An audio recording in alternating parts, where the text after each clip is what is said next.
In this video, you'll learn how to add a PDF resume on Indeed so employers can easily view and download your information. We'll go through each part of the process slowly and clearly so you can follow along on your own screen without any confusion. First, make sure you're signed into your Indeed account. Once you're logged in, you'll land on your home dashboard.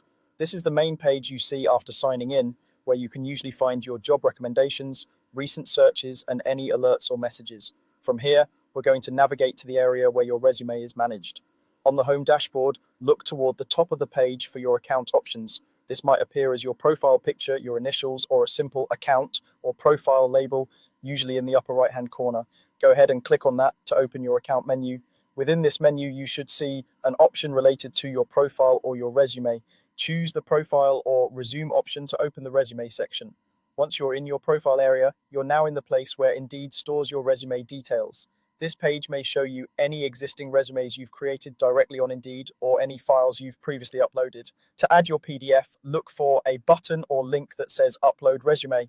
This is the key option that will let you bring your own PDF file into Indeed rather than only using the built-in resume builder. Click on Upload Resume. When you do this, your computer or device will open a file browser window. This is where you select the PDF file you want to upload. If you're not sure where your resume is saved, common places to check are your desktop, your documents folder, or a dedicated folder where you store job search materials. It can help to name your resume file something clear and professional like resume plus the current year, so it's easy to find. After you've located your PDF, click on the file once to select it and then choose Open or a similar confirmation button in your file browser. This will start the upload process back on the Indeed page. Depending on your internet speed and the size of the PDF, this might take a few seconds. Try not to refresh or leave the page while it's uploading.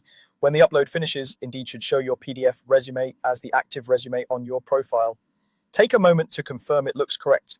You may see a file name, an upload confirmation message, or a preview icon. If there's a preview option, it's a good idea to open it and make sure everything is formatted properly and that the file is the latest version of your resume. If something doesn't look right, you can repeat the same process and upload an updated PDF. Just remember, sign in, go to your profile from the home dashboard, open the resume section, click Upload Resume, select your PDF and upload it. That's all there is to it. You've now successfully added a PDF resume on Indeed, making it easier for employers to download and review your information exactly as you formatted it.